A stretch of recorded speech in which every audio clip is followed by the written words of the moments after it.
okuvaako ew'omukulu gwe bayita King Saha, emboozi ya King Saha ku mboozi eyali ku bbaala the Villa.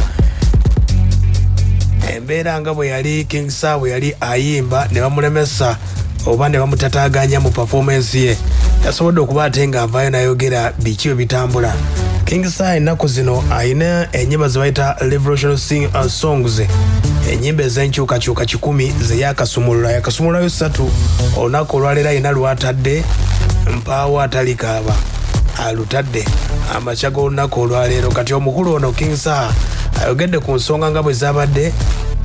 N'amyuka omwogezi wa poliisi mu Kampala Luko Wesigire asobodde okuba naye ng'atangaaza King Saha by'agamba nti bamuwambye. Agambye ensonga si bwe zaabadde.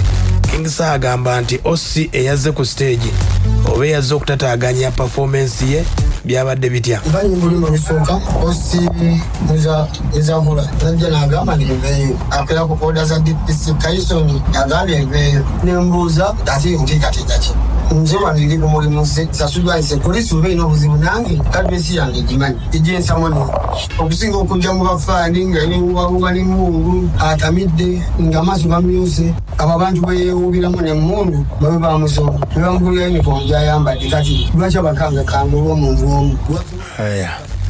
Ye King Saha ng'agamba nti embeera nga bwe yabadde bwe yaviiridde ku stage, agambye yemuludde mpolampola ng'emmotoka zabadde nnyingi. Waliwo emmotoka gye yatajjiddemu gye yalinnye, poliisi yamugobye paka era abasinga be batutte nti poliisi emuwambye. Byabadde bitya? Nva ku stage nga emiryango gijjuddeko amaanyi, nampita mu kapaakingi k'emmanju nenva mu gye nagiddemu nengula mu ngalo eyabadde awo lwandomu. Kumbe bagirabye awo ne tudduka misinde bampa ku bampa tutunabweru natutuka tayimuloza ne bagamba batumuveeko era nasuzeeyo. Awo nno gye yasuze ne bagamba nti bamuwambye.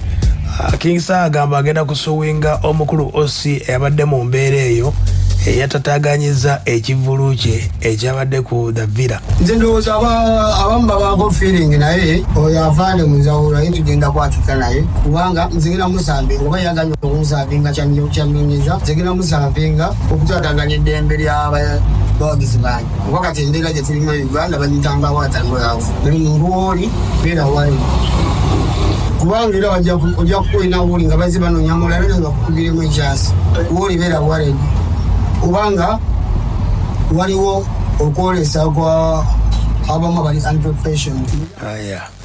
Ye King Saha owa poliisi Luko Wesigire agamba bw'ati nti ekifo kino bo badde bazze, ekifo kino kyadde tekifunye lukusa kutegeka kivulu ekyo kubanga abantu babadde bangi ate nga nejjamu akutte mu mbeera eyo. Twali ebyokwerinda mu kitundu bo balaba kikiringa ekivulu ate nga tebategeezeddwa nga tewali poliisi ekebera bantu bayingira, byuma bikebera abantu bayingira. Bo kye balowoozezza nti kiyinza okuteeka obulamu bw'abantu abazze okusanyukiramu ekyo ekifo mu matigga. Embeera eyabaddewo yakuyimiriza buli kimu ekigenda mu maaso paka ab'ebyokwerinda nga beetegerezza embeera eriwo. Egyo emirimu ebbaala siiye obuzibu bwaffe bwabadde n'abannannyini kifo tebwabadde na King Saha. So ne wandibaddewo omuyimbi omulala yenna era yandibadde mu mbeera y'emu ng'eyabaddewo olunaku olwajja. Obuzibu bwaffe bwabadde n'abannannyini bifo. King Saha twali tetumanyi nti waali bwabadde n'abannannyini kifo okutegeka ekivvulu ng'ate tebalina nteekateeka gye balina ne poliisi ey'okulaba nti nno bakuuma abantu okudirectinga traffic kuba jjaamu yabadde namungi. Embeera bwe yabadde bwetyo agamba nti poliisi teyakutte ku King Saha nga bwe bitambula. Abantu nabo bakimanyi baba bakiraba. King Saha bw'aba yekennyini asobola ovaayo n'ababulira oba twamukutte oba titwamukutte. Ekirungi naye avuddeyo n'agamba twataataganyizza mirimu. Tetagamba ko nti twamukutte. Tetulina kye tumuvunaana ng'omuntu. Si yalina obuzibu buli kubategesa abategese oba abamuyise nga tebalina nteekateeka nnambulukufu byakwerinda na traffic era kubo twasinzidde okulaba nti tuteekawo embeera eyo. Ate ng'egenda sigala ng'ebeerawo bannannyini kifo ekyo bwe baba tebakwataganye na poliisi ne poliisi eyongerako n'egamba nti King Saha tebamuyinaako buzibu wadde n'akamu era ye byagambye nti poliisi bwe beemwetaaga bamusamoninga. Omukulu wa poliisi ategeeza agambye tebamuyinaako buzibu wadde n'akamu. Omuyimbi oyo yennyini agamba nti bwe tumukijjanya azze ategeka ebivulu bye nga tetumukwata. So tetulina buzibu naye era tabeereyo n'alowooza nti poliisi erina kyemwetaaza, tulina kitumwetaaza, wabula fe obuli kwabo abategesi b'ebivvulu nga tebayise mu mitendera mituufu. Waba otayita mu mitendera mituufu wajja beerawo akavuyo kabeerawo, mubeeramu accident, abantu okubbibwa oba abantu okufiirwa obulamu bwabwe nga mu mbeera ey'okuba nti evudde mu bikolwa eby'obutujju.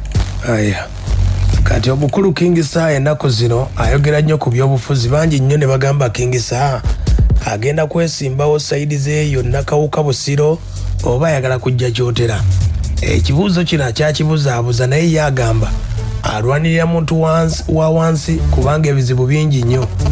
Agamba ebisinga okumuyimbisa ennyimba ezo agamba bibino obutali mu mativu bw'ebitongole byabwe byonna ng'ogyeko poliisi ne poliisi yennyini erina byenkola bitalina bwenkanya n'ebitongole ebirala bingi nnyo abantu babawo emirimu ne basosolamu abamu ne babeyagala ne babawo emisaala mingi abamu ne babawo emisaala mingi. Enguudo ezimu bakola enguudo ezigenda ne ku faamu ezimu naye ffe abantu eno gye tubeera mu Nakawuka enguudo mbi nnyo. Amazzi bakola pipeline egenda ku faamu ezimu naye nga mu bantu Nakawuka teri mazzi. Abakulembeze be tulina ku byalo nga ba LC tebalina yadde otwanyi babasasula omutwalo gumu. LC afuna emitwalo 12. LC tamuweereddwa yadde akagaali kyokka ffe gwe tulopera ensonga jangu sayinga endagaano ku kyapa kyeno jangu sayinge ku kibanja kyeno jangu yabeera yeetalaati mujja kwaliza abantu bamu okulya enguzi ng'ate balina authority n'amaanyi mangi agatuyamba. So aya ye King Sir agamba ensonga bwe ziri era agamba okwogera ku nsonga eziruma bannayuganda agamba bingi abiyiseemu kati nti Nakawuka gy'awangaalira naye kyotera ewaabwe. King Sir tabanga ayagala kujja mu parliament naye bantu bakyakozesa amazzi ag'ebidde byenteze gakozesa Nakawuka ewali security gy'ogamba nti nakwelwanako okujja okukuumako doera mubeera kukyanga kulinga abasindikale nga babiri bakuuma bantu bibiri oba emitwalo ebiri. Nze nti ze newala okutikka omuntu obulazima bwesobola okukola newala nnyo okwesiga omuntu gweseesigangako. So nze nfiiringa nti wemba nina eddoboozi nga nsobola okwogera nsobola okuwulirwa ebimu nsobola obikoonakona nga kate ebizibu si bye Nakawukawo Uganda yonna kubanga nabadde waffe kyotera mutuku ekkuba eryokuva emutukula paka Masaka bbi nnyo buli muntu akwala ekkuba eryowadde agenda gewa makanika naliko eno obweyogerera kiteezi balina ekikuba ekisinga okuba ekibi mu Uganda yonna. Buli wentambudde nendabawo ekizibu nti nali kuleka ekyoga eyo kalituwadde mu mbeera nga basenda mayumba malala bizinga ebyo otabyogerako era ate abantu abo bekijja tusoloozawo kitu ekikumi bakufiiringa nti gwe wasigala babenefit nabona. Aya ye King Sir ayogera ku nsonga nga bwe ziri. Lwaki ayogera nnyo ku byobufuzi ensonga ze?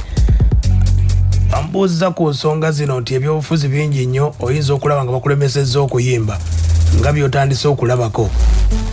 Azeemu ati agamba ye tatidde ekijja kikole ki. Tuli bangi oba tunodde saa tuli bangi nno nnyo kimanya nti gwe bagalidde omwala okukyonga sisa gwe babidde enteeze kalamoja sisa gwe bamenyedde ennyumba mu lubigi sisa. So abeeyongera okunyiiga bingi nnyo jakkeera ku makya nawe osinga n'obutali bwenganya onyiigireko ogambe saa bulijjo ayogera ebintu bino nga tubiraba tuyogera obutali bwenganya bwa poliisi nga yeegase n'akubbako ekibanja oba olina obuzibu n'essaaha nze ndi munene nnyo lwaki tebajja Nakawuka bakiisi bafuna abasajja baabwe 10 abalina amaanyi ne bankwata okusinga okunninda nzije mu bantu kulaba ne bakyali bantu benyini badansi